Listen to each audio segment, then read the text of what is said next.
Oyawre Ramogi Juang kamoro mora maintiere kawuono tich adek main tarik 4 dwe mar abich higa mar 2022. Agino ni chiw maber kamoro mora maintiere kendo Ruoth Nyasaye omi ngima manono odiochieng' ma kawuono machiegni e chenro marwa mar Piny machakore sani saa 12 mar okinyi nyaka ngomol kanyo saa 5 mar onyango. Nyinga Joyce Odur. Mana kamano Ramogi Juang kaka pile piny karu to rugi mage odiochieng' ma kawuono oruni e yo machalo nade. Machiegni chenro makamaindi wakwai mar mondo mi bed kodwa chakre chakruok masani nyaka giko mar chenro makamaindi machiegni. Nyinga Sharon Ong'ao. Ramogi Juang kamoro mora maintiere mosini oyawre kendo machiegni osebedo ndalo mathoth are ne wachope chenro mar Piny kendo osebedo gi yweyo ne wacho ni odiochienge 5 mag yweyo girumo kendo ji odok e tich kendo kamoro mora maintiere kamoro mora mayudowa warokni machiegni bang' yweyo mag ndalo 5 ka koro sani wachako ayanga chenro ni mar Piny jumani ma wantiere juma mokwongo mar dwe mar 5. Arwakni machiegni nyinga Cleophas Oluoch. Happy new month, ladies. Ingeni nokafwenyo kata ni wane dwe mar 5 kada dwe manyien. Holiday osebedo gi yweyo kata kamano wan mane tich ka. Wacho ni ndala bich ingeni chiegni gi juma achiel. Makawuono ka gichako ka gidok e tich kawuono chieng' tich adek en chieng' tich ang'wen abich kendo gichako gidog e yweyo. Koro giwacho ni gibiro chako juma manyien mano ka biro chopo juma mabiro.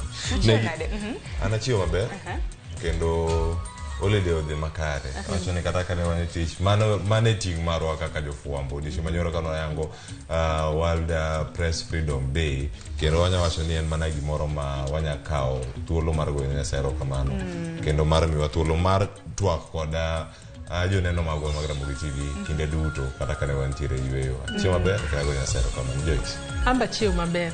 Wagoni Ruoth Nyasaye erokamano oketo wabedo gi ngima nyaka odiochieng' ma kawuono kendo mwachak waromo gi joneno magwa e chenro mar Piny kawuono. Sharon inti chiwo nade? Aba chiw maber. Kawuono chal ka gima en chieng' wuok tich en chieng' tich adek. Nikech ma yango mar jumani mar biro e chenro mar Piny. Ng'ato nyalo penjo ni wuok tich obiro timo tich adek.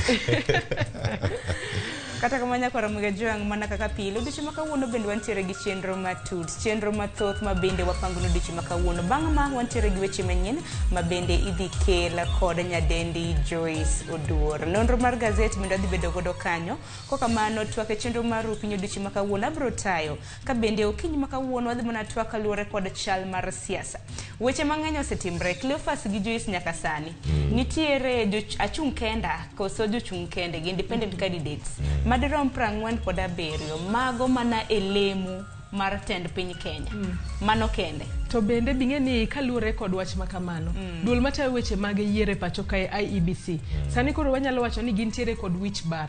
Kaluwore ni kochopo e sechego mag goyo chapa otese mag luto ombulu. Ka nitiere nyinge 47 mag jogo malaro kom jatend piny Kenya to gin bende gibiro walo jolupgi 47 go duto. Matiende ni karatasno mar luto ombulu mar jatend piny Kenya biro bedo mabor ahinya. Gino mamiyo duol matayo weche mag yiero e pacho kae wich bar maduong' ahinya. Akia kako bubedo kata kamano wantiere kod geno ni wich bar makamano gibiro bedo kod nyalo mar tieki. Otema ne paro ni koro otaste koro okete iwacho kanyo ni ng'ama ni thuolo mokwongo idhi keti gi nade. Tigende gibiro chopo 50 nikech ng'eni nitie jodita adek ma bende nitiere gi duond bura. Mano koro gai mar ODM wan gi Ruto Jimmy Wanjigi bende ni kacha. Nemnis gi biro mana heyo kora moda 50. Otas kende mar jotend piny Kenya koro romne. Nono dhi chalo gazet. Nyalo kata mana gwenyo ng'ato ranyisi ma ng'ato dhi tiyo go ka achiel kod pichni ma dhi tiyo kacha nyalo gwenyo jopiny mathoth ahinya. To bende wich bar machielo ma gintiere godo ni kaponi achiel kuom jogo ma ponono lapdo gi ndong' ne kom tend piny Kenya ong'ielo renge kindego mitimo yiero matiende ni yiero mag kom tend piny Kenya ibiro ruch oko. Mano bende achiel kuom wich bar ma IEBC nitiere godo nyaka sani. Kata weche mag arita kwe ing'eni jok mochung'a e lemo maduong' kamano bende chiune gi gari tekwe gi IEBC. Koro en omenda mathoth ma bende gibiro tiyo godo kinde makamagi. Nyaka Ramogi Juang biro bedo gi janon siasa. Wabiro nono matut ka onoromo saa 1 nyaka saa 2 mar okinyi. Chenro mabiro nyalo mana lero ne kata kamano bende nyaka Ramogi Juang odiochieng' ma kawuono kwa wema kwa paro ni form 1 ochopo kendo koro nyaka nyithindo mano yudo duoko mag pinyno mar klas 8 mano mar KCPE odiochieng' ma kawuono gidhi riwre ayanga gi sikunde mopogore opogore pacho kae ka jonyuol odiochieng' manyoro ne gore peksen kendo ne girango ni ang'o modong' ang'o ma wasenyiewo ang'o ma podi mondo nyithigi mano timo penj oyud thuolo mar donjo e sikunde gi mag form 1 mano dhi kelo weto akwa mar mbako romo bang' yudo chal mar fwambo kaka kawuono bende wadhi yudo chenro mar tedo gi chiemo odiochieng' ma kawuono kae to bang' mano ka wadonjo mbako romo chal mar fwambo kaachiel kod twak modhi bedogo kochopo sani gigo duto ma watimo onego bed ni bedo nade kotenore kod yepo mag nyithi skul mag form 1. Ang'eyo ni weche mag yepo mag kata jo form 1 donje skul bende ni weche makelo wich bar ne jonyuol. Kaluwore ni kinde ma nyathi donje form 1 nitiere gik mathoth madwarore ahinya ahinya to mago madhi e skunde midake kata boarding schools. En wich bar maduong' ahinya kaluwore ni uchumi ma pacho kaendi kendo piny oridore matamra gi nono. Gino ma jonyuol bende yuago buge nitiere kacha, uniforms nitiere kacha. To bende nitiere skunde moko ma ok dwa ni jonyuol onyiew uniforms skunde mamoko. Giketo ne gi dukni maponono gi chiemo godo ok wanyal ng'eyo ni kanye ma janyuol nyaka nyiewe uniform. To gigo te ema kelo ne jonyuol wich bar. Kata kamano nyaka Ramogi Ajwang' kotudore kod twak mokwongo mar chal mar siasa kaachiel kod twak e mbako romo mar form 1 donje skul. Inyalo chako oronwa ote mari e namba mar 23600. Facebook kacha wantiere live yudo Ramogi TV Kenya, Twitter @Ramogi TV KE. Ka an bende nyalo tudri koda e Facebook page mara ma Joyce Oduor, Twitter handle @JoyceOduor_. Nyako Ramogi Ajwang' par ni kichwalo ote magi nyisowa nyingi gi kama bende inene e TV mar Ramogi. Kamano abinyalo tudri koda mbui maga duto te koriwo Twitter, Facebook gi Instagram yuda @Sharon Ong'ao. Nyako Ramogi Ajwang' tudri koda kata Cleophas Oloch mane Facebook, Twitter kaachiel kod Instagram mana achiel kende mantiere kanyo. Donyo kata watudre kende med miwa pachi yudo yo machalo nade kamoro amora ma intiere be yudo yo makare machiegni e chenro nikech ma en rupiny. Wayuda thond weche okinyi ma kawuono.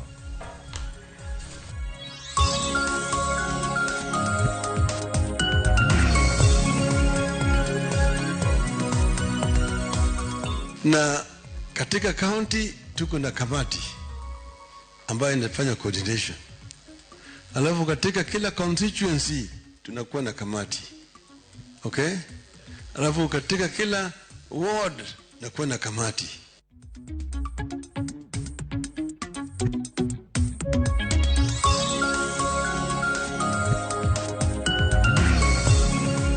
Challenges nitie nikech nengo mag gik moko medore. To pesa bende onge. Koro ni en chal ma kagima waji kamua mondo mi nyithindo dhi sikul.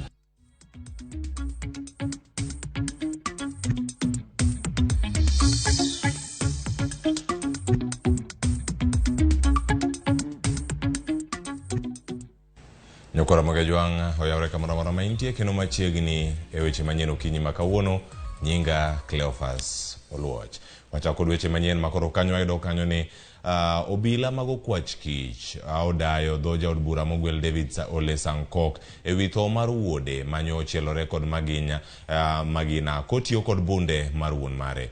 Obila go ne otimo limbe dala Sankok odiochieng' manyoro mantiere Waso Nyiro e kaunti ma Narok kama familia mare bende ne olosoe. Wawinjane ler makamano. Obila mago kwach kich kotelne kod jatendo kwach kich ma Narok Mwenda Ethaiba ne ochopo e dala jaod bura mogwel David Ole Sankok e Waso Nyiro e kaunti ma Narok. Ne gidayo dhoge kaluwore gi tho mar wuode ma ripot yango ni nyochielore gi magina kotiyo kod bunde jaod burano. Nonro no temo yango yo mane nyathino manyinge Memusi Sankok ma jahigni 15 ne odonjo go e od wuon mare mochuo kao bunde monegorego. Tunachunguza tuone ilikuwaje hiyo kijana kapata kifunguo ya kufungua hiyo safe. Ilikuwa kwa safe, hiyo nimethibitisha ilikuwa kwa safe. Vile alivyopata funguo ndio tunajaribu kufuatilia, ndio tunachunguza wakati huu. Vile tunaambiwa ni watoto ambao walikuwa hapo kwa Mboma ambao ni mandugu za marehemu. Sasa hivi tunachukua taarifa ya mheshimiwa. Obilago bende ne dayo dho jotije magawa mar jaod burano mogwel Sankok mantiere mita 100 kowuok e kar jot mare e kaunti ma Narok. Familia mar jaod burano ma pod nigi kuyo Rosemary Naseriana Sankok en nyamin mosenindo Memusi Sankok. I went out for like 10 minutes. Coming back is when I saw that we didn't hear anything. We were not there. We were not at their house. Really wanted to come back to school. Dad told him that when school, because we are still on holiday, when the holiday ends, we will take him to school. Komiti marango chenro mar iko omedo ni bero setim kendo girito tero ringre mosenindo Memusi nyaka e od kano ringre ma Umash e boma ma Nakuru kowuok Longisa. Na tunatarajia siku ya leo upasuaji wa mwili uendelee katika chumba cha kuhifadhi maiti pale Longisa, na kisha baada ya hiyo, kulingana na mpangilio, mwili usafirishwe Umash kule Nakuru. Mipango ya mazishi bado kufikia sasa hatujapata. Jatendo bila e sub-county no Isaac Ogembo ne owacho ni lipot mane ochoponegi ni jahigni 15 ne owito ngimane mano Memusi Sankok. Jotelo buora oseoro ote magi mag lit kod kuyo kotenore kod masira makoro okwako par jaod bura mogwel David Ole Sankok. Jalup jatend piny Kenya William Ruto bende ne oro ote mare mar kuyo gi lit ne anyuola mar David Ole Sankok bang' tho mar nyathigi Memusi Sankok. Raila Amolo Odinga mabende en ogaye mar duond bura mar ODM kaachiel kod min ode Aida Odinga bende ne oro ote magi mag kuyo gi lit ne David Sankok. Seneta ma Baringo Gideon Moi bende ne okowe chien ne oro ote mage mag kuyo gi lit ne anyuola kod osiepe mag David Sankok. Jaod bura ma Homa Bay Gladys Wanga bende ne oro ote mare koriwre kod jo Kenya duto e ywago mosenindo Memusi Sankok men wuoda David Ole Sankok.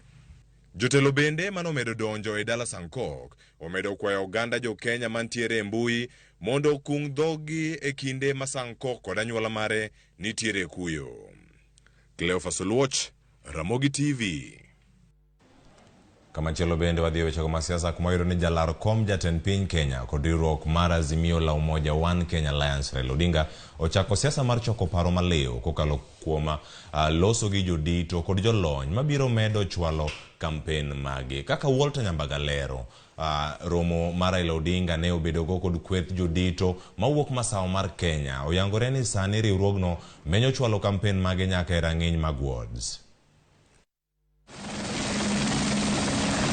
Jatend Azimio la Umoja One Kenya Alliance Raila Odinga odiochieng' mar adek pod luorore masawa madiere ka oyaro mbi mare motelo ne yiero maduong' higani. Odinga mane obedo kod romo madundo kod josiasa ma Kiambu kod Murang'a onyiso rieko moko maliw mabiro chiwo thuolo chopo e gwenge madiny kendo uso mise mag Azimio la Umoja One Kenya Alliance.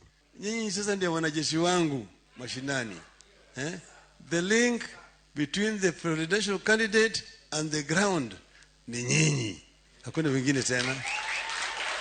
Wale wanasema huwezi pata kura Kiambu, hili ndio jeshi lako. Na wataenda mashinani wakutafutie kura. See you people, talk to you people so that you know me and then you own me. Na mwende mwongee na nchi sawa. Sasa nataka tukue hapa na katika county tuko na kamati ambayo inafanya coordination. Alafu katika kila constituency tunakuwa na kamati. Okay? Alafu katika kila ward nakuwa na kamati. Sawa? So we then link up from the ward to constituency, then to the county.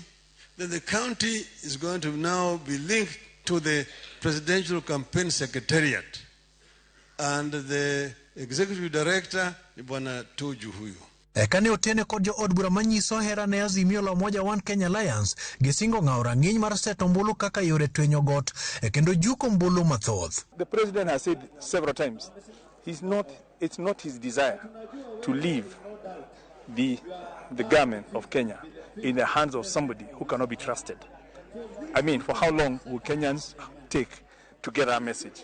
Yeah, that we know what somebody has done in terms of taking us back, right? And we know what Baba has done in terms of the reforms and to move forward. Tumekisha kujua the kind of person that we are dealing with. Yule mtu ambaye anakuja kufurahia siku ya majonzi, is that your friend ama is that your enemy? Huyo ni rafiki ama ni adui? we want to tell Ruto, your day for crying is coming. And we will come to laugh at you on 9th of August when we put the last nail in your coffin. Raila wacho ni en kod lek makare kendo jiwo jochung' mayande ok oyudo tiko ni mondo kik chunygi tho kendo piny owacho mare biro dewo jo Kenya duto. Huyu ni mzee mzuri sana na ameshikilia kutoka hiyo miaka yote, kutoka wakati wa Kibaki. Tuanze huko history, hata mlisikia ndio Kibaki atoke Makerere, baba yake ndio alisema kuna kijana, hakuangalia ni Mkikuyu ama ni nini, kuna kijana nimeona kule Makerere, who can be a good person to stay a KANU. This country loses 700 billion shillings per annum to graft, to corruption. We will go and seal all those loopholes, and we will have sufficient money to care for this problem. People who should be in committee, now they get solace in UDA. Giluo ni mise magazimio la moja One Kenya Alliance biro chopo ne japiny mondo som kagi singo chwalo dongruok makare e yor puro hala kod thieth. Here we have got right now 10-point agenda. Utasikia yale yote, watu wetu watakuja kueleza nyinyi huko chini. We are now preparing the final manifesto ya Azimio. And this week our people are going to be on retreat to finalize the document.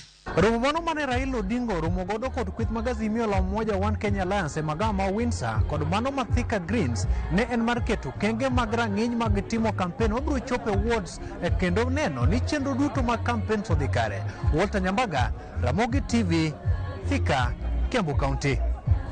Erokamano ahinya Walter Nyambaga kuom ripot machalo koda mano. Pod weche motenore mago mag siasa, wayudo kanyo ni jatend duond bura mar Wiper mano Kalonzo Musyoka oseyo jo siasa matemo loso ewi gima nomiyo ne orem ma ok oloso e nyasi mar ik mar mosenindo Mwai Kibaki. Kalonzo wacho ni ok owinjore rwak siasa e rem mare mar loso e chokruokno mar lien Kibaki manyocha timore gweng' ma Odhaya e kaunti ma Nyeri. Oloso bang' moko kuom jo siasa ma oteno jalup jatend piny Kenya mano William Ruto nyonyise ni owuog e riwruogno ka giwacho ni nyocha ok otimne Kalonzo gima kare kuom rem miye thuolo mar loso lienno.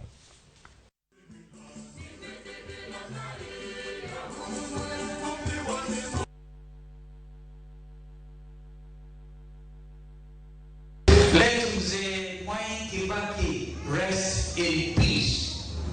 Don't make him a subject of debate. Whether or not I was able to speak at his funeral, I had a singular privilege of working with Mzee Kibaki for 5 years. And it was enough for me to have been there at Nyayo Stadium and at Othaya. We are bigger than that. We have more intellect than that. We have greater tolerance than that. And quite frankly, if you want to continue with that discussion about Kibaki's burial, don't mention my name. Weche mamoko bende wayudo kanyo ni wach mar manyo jalno mabiro bedo jalup Raila Odinga e bwo riwruok mar Azimio la Umoja One Kenya. Koro onyayo paro mopogore opogore. Gavana ma Mombasa Ali Hassan Joho owacho ni en ma oromo bedo jalup Raila Odinga kendo en kod geno ni odhi yudo thuolo makamano. E kinde nyasi mar Eid mobagi e boma ma Mombasa mar goyo riti ne Gavana Joho, wach mar manyo jalup ogai mar ODM Raila Odinga e ng'wech mar laro kom jatend Kenya omienjo ka Joho owacho ni en ema oromo bedo jalup Raila. I have the capacity and the ability to run any office in this republic. I can be president, I can be deputy president, I can be anybody because capacity iko, my friend. Na la dharura zaidi, mimi katika moyo wangu niko na mapenzi ya wananchi. I love them and that is why they've always loved me. Moko kuom jotelo mawuok kadhowath nam chumbi oyie gi wachno ka giwacho ni saa koro osechopo magwenge makadhowath nam chumbi nyaka koro bedi e mesa mar telo. And I strongly believe you have what it takes to be the deputy president of the Republic of Kenya. Kwa hivyo usirudi nyuma katika swala ambalo tumekuomba hapa. Wananchi wamekuomba kwamba nafasi ni yako ya deputy president. Na 2027 inshallah uwe ndio president wetu wa kwanza kutoka Jamhuri ya Kenya. Kopogore kod wach goyo debe ne jalara kom gavana ma Mombasa Abdul Swamad Sharif Nasir, josiasa go bende otiyo kod thuolo makamano e golo pachgi ewi wach mar gavana machon ma Nairobi Mike Sonko donjo e siasa ma Mombasa. Watu tutampa fulani anaingia, kwani akiingia hapa Mombasa kulikuwa hakuna viongozi? Sisi tulisema hapa Mombasa hatuna viongozi ambao wana tajriba, wana qualification ya kuwa magavana. We are not a dumping site for rejected leaders in Mombasa County.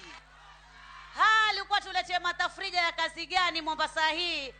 Patafrija, return to the sender. Ule upungufu wetu umefika kwamba hata viongozi pia na mama zetu hawezi kuzaa viongozi mpaka tuletewe viongozi kutoka sehemu zingine. Ewe tukatae jameni. Na hii si mambo ya ukabila, si mambo ya kutopendana, lakini kama mnataka ati 2027 tusimame imara nyuma ya Joho awe rais, nyianzeni kukubali. Hata rais pia mtaletewa ambiwa anatoka Mombasa na hata kwa Hassan Joho. Hata watu wa kusoma walisoma hapa kwanza ndio wakaenda wakasomesha watu sehemu zingine za Kenya.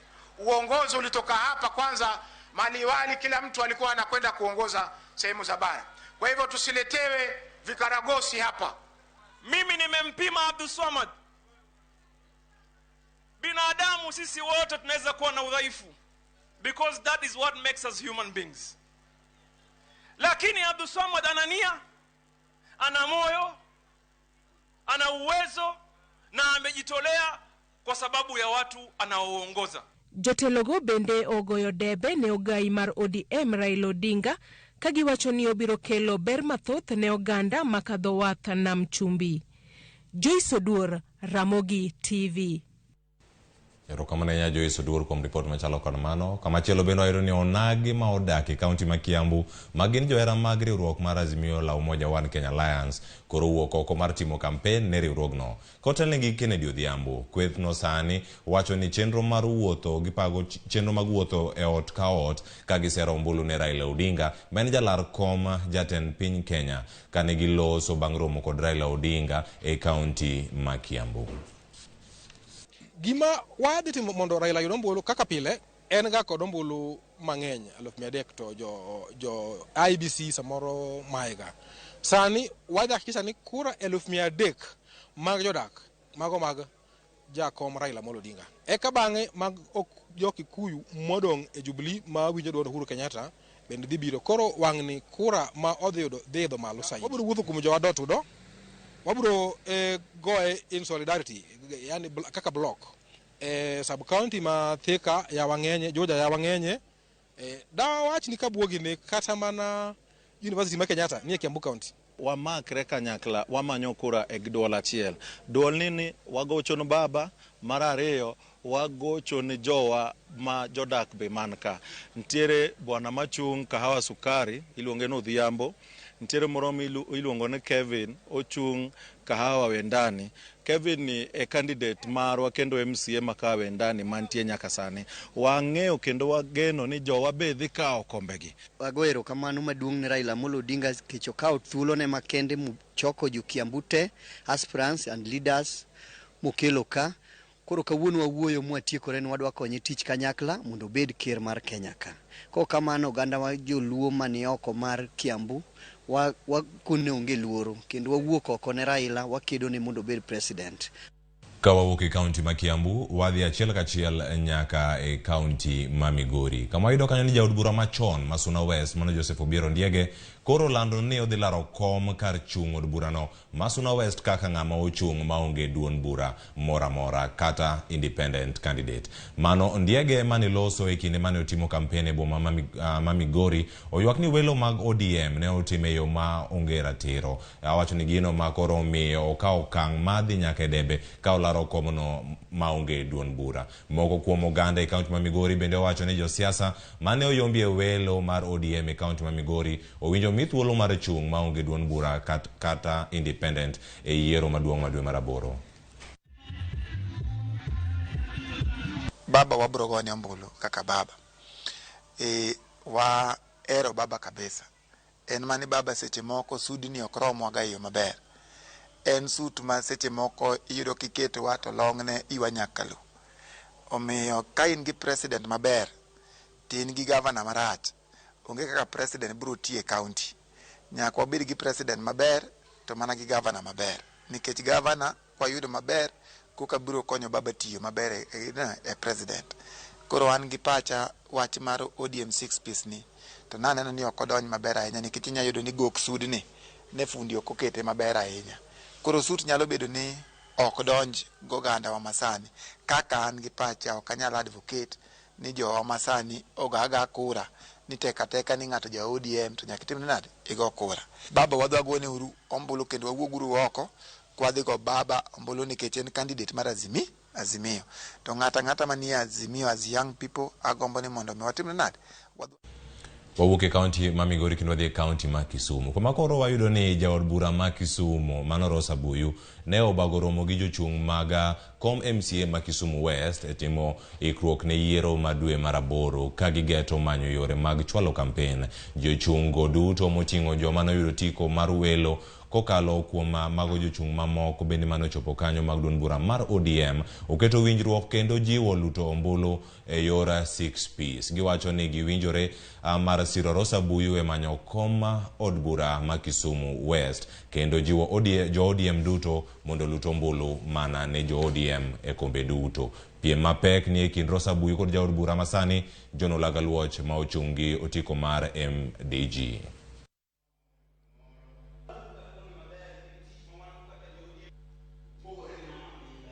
Adwoko erokamano ne aspirants waduto manyocho oyombi gi manyocho yombo. Waduto te wacho ni ok wanyal dhi e ticket achiel ji ariyo.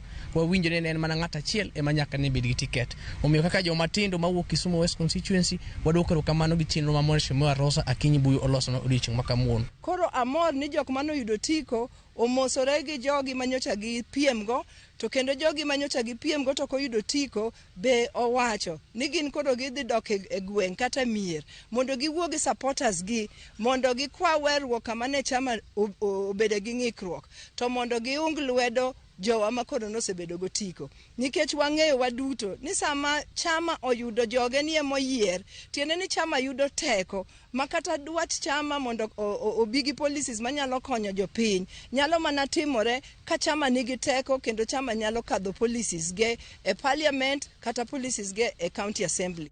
Mana kamano kowuok e kaunti no ma Kisumu bende wagweng'wecho chop nyaka imbo mar Kenya mano e kaunti ma Bungoma kama koro ayudo kanyo ni duond bura mar ODM ok bichungo ng'ata e laro kom no mar governor e kaunti ma Bungoma ka gisingo ni gibiro riwo lwedo governor masani mano Wycliffe Wangamati ma bende ochungi duond bura mar DAPK. Jakom mar duond bura mar ODM bade ma Bungoma Ali Machani Mutoka kane loso banka ne osechiwne moko kuom jokanyo mag duond bura no otiko mar laro kombe opogore okwayo Wangamati mondo yier jalopne kowuok e duond bura mar ODM. Machani bende okwayo jochung' mondo oti kanyakla mar yudo kombe mathoth e bwo riwruok mar Azimio kendo gitim kampen magi e yor kwe. Jakeno mar duond bura mar ODM e bade ma Bungoma Hilda Sianga omedo wacho ni duond bura mar ODM pod nitiere gimbi e kaunti ma Bungoma komedo kwa josiasa mondo riwo gai mar ODM Raila Amolo Odinga lwedo laro kom jatend piny Kenya. Tarehe 9 mwezi wa 8 kitu naomba wafuasi wa chama cha ODM na marafiki wa ODM kwamba sisi katika kaunti hii hatujaweza kufield candidate wa governor kwa sababu ya Raila Amolo Odinga.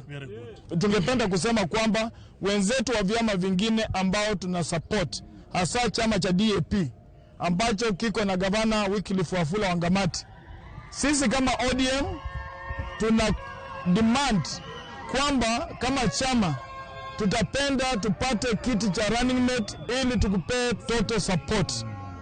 Viti vya kaunti ya Senate na ya women pia tunakubaliana kwamba tuwe na give and take ili tukamilishe mawazo ya Azimio.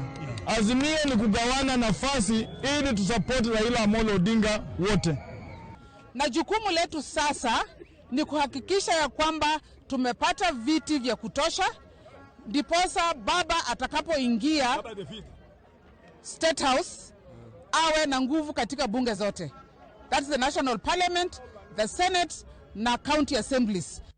E kaunti ma Bungoma kanyo kendo waduogo nyaka bure Nairobi waranga neni ikruok mag jogo madonjo klas 9 chalo nade. Jonyuol mag jopuonje ma onego bed ni donjo e klas 9 kata form 1 ne timo ikruok odiochieng' manyoro mano ikruok mogik ka odiochieng' ma kawuono igeno ni jopuonjre ko dhi donjo e sikunde mag sekondar. Judith Omondi no ikonwa report machalo kama motenore kod ikruok ma jo klas 9.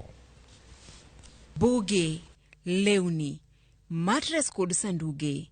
Magi gin moko kuom gik madongo mowinjo japuonjre ka japuonjre madhi e skul midakie ikre godo. Jopuonjre manyocha otimo penj mar klas 8 koro kwano mana seche to gidonjo e skunde sekondar ne somo mar klas 9.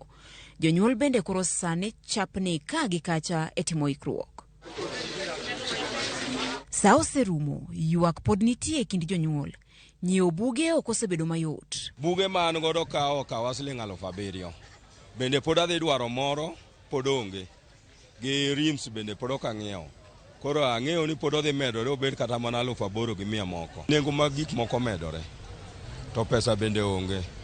Koro ni en chal ma kagima waji kamua mondo mi nyithindo dhi sikul. Nyiewo uniform mana e dukni midwaro kod tend skunde bende osebedo ageta.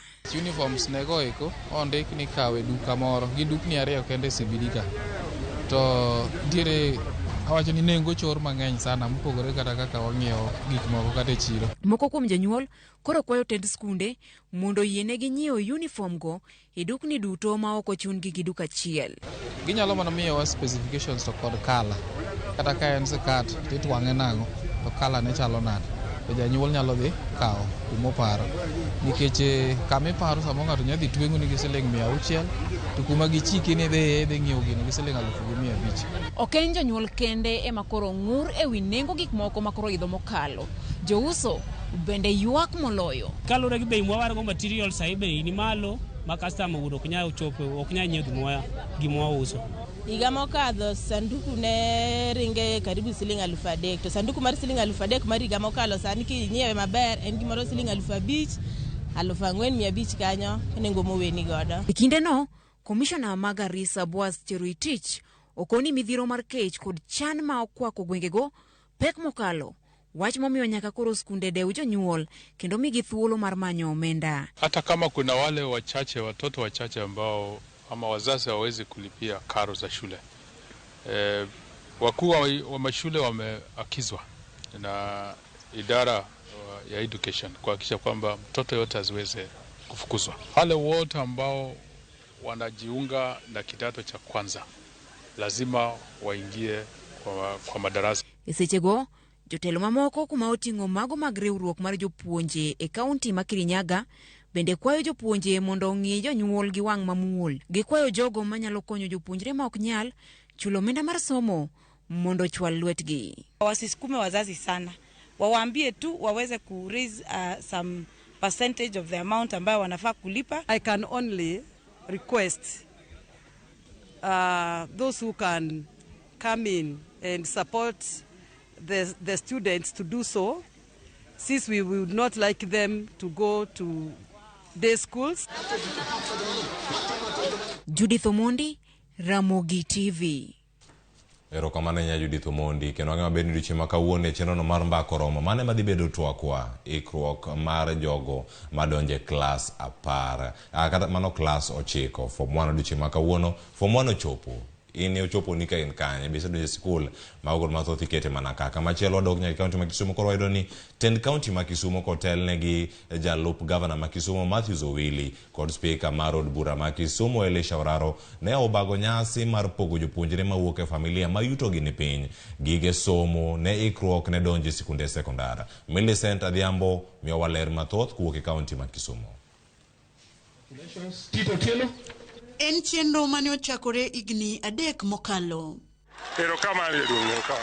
Chenro ni ok oyiero kaluwore ni oriwo nyithindo duto e skunde primar mag piny owacho koda ka mag ji giwegi mane oyudo max maloyo 320 kadhi malo to jonyuolgi yutogi ni piny. Odiochieng' ma kawuono wariwore ka mondo watim chenro mosebedo kwatimo higa ka higa, ma en higa mar 3 nyaka wachak time. En chenro mar chiwo wuoch ne nyithindo mawuok e public schools kod private schools. Nyithindo mawuok e public schools moyudo max 330 kadhi malo kata mawuok e private schools moyudo max 350 kadhi malo. Nyithindo manyokalo nyoro, the needy children madhi e schools nyaka yud scholarship. Kendo gima watimo en ni within a ward wakao nyithindo 10 ne scholarships. Akete ni wakao girls 5, boys 5. Okwa discriminate. Elisha Oraro kod nyawadgi Jona Witi, ma en minister mar somo Kisumu County, lero ni chenro ni en mar miyo nyithindo mijing'o e yoregi mag somo. Watimne wach moro amora to mana nikech mondo mi wachiw mijing'o na nyithindo mondo dhi skul kendo wa support parents. Wantie odiochienge ma piny ok yot ahinya korka weche mag pesa kata nweng'o. Wabiro ka mondo wa motivate nyithindogi mondo gidhi e high school ka giikore. Komachielo, gijiwo jonyuol mondo ket siniani mar neno ni gisiro somo mar nyithindo, kata obedo ni nyathi ne ok otimo maber. Ka nyithindo bende gijiwo mondo kik mon kod max mane giyudo. Daher mar jiwo jonyuol ni kik gibed abeda, gin bende gitim part margi mondo mi support nyithindo odhi skul. Sana ne nyithindo manyotimo klas 12 monego bed ni dhi university. Nyaka wa encourage nyithindwa ni ka ok yudo max mowinjore e skul to konyiso ni fuo. Samoro gima ni some mana koseti. Rose Omolo, ma en jakom jotend skunde kod nyawadgi Sara Omolo, mochung' ne siro chenro mag weche somo ma dho ngere dendo ni Curriculum Support Officer e gweng' ma Nyaera, ne opuoyo chenro no ka gilero ni okang' makamano oseme nyithindo tiyo matek kendo golo duoko makare. Kane gini nochakore matin, kendo ne ndalo no Mheshimiwa ne en MCA marwa. To chakruok ne matin no encourage nyithindo moko. This initiative mar Honorable Speaker Oraro osebedo ka konyowa nikech ne wachako gi around 67 thereabout 67 candidates. Nyithindo go nodhi high school and wasebedo ka watiyo gi mano to encourage the children ni mondo gi perform maber. To berne ni osebedo ka improve. Jopuonjre go kotelnegi kod Cecilia Bianca ne onyiso mor kuom okang' ma jotelogo okaw mar konyogi kod gige somo, ka gilero ni chenro no konyogi kendo jiwogi mokalo kod sombgi. I would like to thank the speaker for this event because he is motivating many of us, because some cannot afford even to buy those shoes, and I just ask him to continue giving out the shoes so that many of us can work hard. Geno koro nitie ni chenro ni biro timore e sub counties duto te kaka yor jiwo nyithindo e sombgi, kendo duoko mar penj mar klas 8 kaachiel kod mar klas 12 biro medo bedo maber. Erokamano. Millicent Adhiambo, Ramogi TV, Nyaera, Kisumu County. Erokamano nya Millicent Adhiambo, Kivu County ma Kisumu. Kamachielo bende wadhi nyaka koro rango gik matimore e piny mangima. Piny Kenya ne oriwore gi piny mangima e ingo odiochieng' mar oketenge mar jiwo ratiro mar jofwambo gi keyo. Kaka Sharon Ong'ao lero, ywak mar jofwambo en dwaro bedo kod thuolo kod ratiro mar fwambo gi keyo. Sa par gario gnu sechero niendi mara mosgitich kauno niendi en chenga tichario maudi chingjo chumbujo black gijo karafu tij fwambo gi keyo. 50 seconds to go, we'll take a break on camera 1. Katiba mar piny Kenya oyango tij fwambo kod keyo e pachoka, kendo pend chike namba 34 lero ratiro mar tijno koriwo kod kaneno ni ute fwambo ok orochi chenro magi kendo giyudo thuolo mar tayo chenro mag fwambo kod keyo ma onge obadho. Chieng' tarik 3 mar dwe mar 5 mar higa ka higa, piny mangima jadhialo odiochieng' ratiro mag jofwambo e piny mangima. Odiochieng' makama idhialo mar nyiso ratiro mabende jofwambo ichiwonegi kod piny owacho. World Press Freedom Day en odiochieng' noendo mar jofwambo gi keyo, mabende iniwon kaka jafwambo gi keyo inyalo timo tiji maonge akweda, maonge achuna mora mora, mabende ok ng'i kata mana ni in ng'ama rachar kata mana ni in ng'ama rateng'. Inyalo timo tiji ni endi kamora mora, saa mora mora, maonge kata mana achuna mora mora. Kuanzia mwaka wa 2010 ambapo tulipata katiba mpya. Katiba hii ilituhakikishia uhuru sana wa kuendeleza kazi zetu ikilinganishwa na miaka hapo awali ambapo tuliona kwa mfano wa serikali ikivamia vituo vya waandishi wa habari baada ya kupeperusha taarifa ambazo labda hazipendezi serikali. Kwa hivyo kaniuliza mimi nitasema kwamba tumepiga hatua ndio, lakini bado safari hii ni ndefu. Sani wan mbele kohingo higni machien maneni yudo ka jofwambo nene igoyo sechegi imayo gi licenses mar timo tijegi. Piny Kenya nyaka gisani osechiwo ne jofwambo ratiro margi kama endi en kaluwore gi kwan mag wang' jowi kanyakla gi nyakalondo ma osebedo ka medre e pacho kaendi e kinde ma osekalo. Gisani Piny Kenya nitiere gi nyakalondo gi wang' jowi duto teko riw moheo 200. Nitiere ute mag fwambo mago mag fwambo weche nyaka gi dholuo, nitiere mago mag luo, nitiere mago mag Kisii, nitiere mago nyaka mag jowaloya. To nikech thuolo momi jofwambo ni ginyalo keyo weche gi e yo mora mora, mane mamiyo gi mijing'o mar mondo mi gidhi mbele kod tich gi e yo makare maonge akweda mora mora. Duol mochung' ne jofwambo e pacho ka mabende nochaki e higa mar 2013 bende osebedo ka konyo jofwambo kako winjore gi tim tijegi. Kodonjo korka wach mar press freedom to Kenya waka one among the best region kae nikech yudo ka koro press freedom index marwa as per 2021 one number 102 out of 180. To mane neno ka kolo ber nikech koro nitie pinje moko ma press freedom onge kata, but Kenya wakati yudo ka koro jo fwamb weche nigi freedom mar tiyo, gin gi uhuru mar choko weche kato gi fwambo ma ok chandgi. Duol mar jofwambo bende chano bedo gi nyasi 3 mar dhialo odiochieng' jofwambo e pacho kae. Welo wan kodo kamoe World Association of Press Councils, gin over 30 heads mag media councils across the world. Koro gin Nairobi kama kiny gichako buchgi kiny ma gibiro discuss godo weche ma affect jofwamb weche across the world on kaka gitimo reporting. Mar ariyo wan gi gimoro ni annual media summit ma mano wadhi timo tarik 5 chieng' tich ang'wen ma wa kata mana ker dhi biro mondo oyawnwa meeting no endo. Koro kanyo wadhi discuss igani theme wan journalists under digital siege. Koro digital siege ni en gima yudo ka koro technological advances motinde ntiegi o affect kaka jofwamb weche tiyo tijegi. Koro mago gik ma dhi bedo discussed meeting ni mondo koro gimeni koro journalists ginyalo tiyo nade kaka sani gi environment ma technology sani tero gik mang'eny gi guide a lot of things. Kata bed ni jofwambo e pacho kae nitiere gi ratiro mar dhi nyime gi tijegi e pacho kae, bende gi jathoro yudo achiedh nade makoni kod kocha. Bado hata kama tufurahia uhuru ambao tumehakikishwa kwenye katiba, bado wakati mwingine tunapata kwamba serikali inaingilia kazi zetu kama waandishi wa habari. Pia wakati wa uchaguzi wa mwaka wa 2017 tuna wanahabari kadhaa ambao walipigwa wakiwa kazini. Kule Kisumu tuliona waandishi wa habari ambao walikabiliwa na maafisa wa usalama wakiwa kazini. Haya ni matukio ambayo yanatukumbusha kwamba hata kama tuwasherekea kuwepo kwa katiba mpya na sheria ambazo za tuhakikisha uhuru wetu, bado kuna kibarua ambacho tunastahili kukitekeleza. Nonro mane ogol higani gi riwruok mar piny mangima mang'iyo ratiro mag jofwambo mong'ere kaka Reporters Without Borders oketo piny Kenya e rang'iny mar namba 69 e kind pinje 180 e piny mangima. Ma en kaluwore gi ratiro ma ochiwo ne jofwambo kaluwore gi kit tijegi. 10 seconds. Thorwach mar higani en sieko e yor tudruok e yor mbui mabende kata bed ni osebedo gi ber mare, rach mare bende osebedo kamienjo kaka lal mar tije kanyakla kod weche mabende ikeyo mag miriambo e kind mamoko. Sharon Ong'aw, Ramogi TV, Nairobi.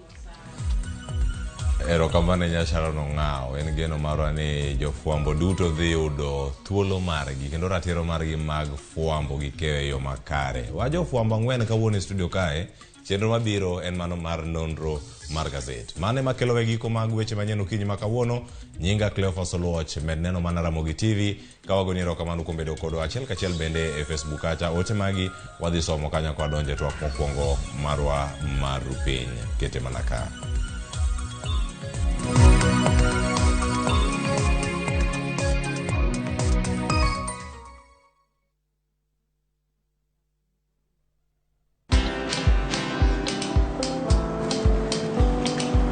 Niaje? Ni kama unashangaa kwa nini naangalia simu with so much focus, eh? Usishangae sana. Ni vile nimekuwa ndani ya story kabisa. Ni kama ile hali ya juzi. Ni kama nilikuwa hapo iki happen. And when this new market was being opened, ni kama nilikuwa hapo tu. Hata vile local tourists for a special rate at the coast.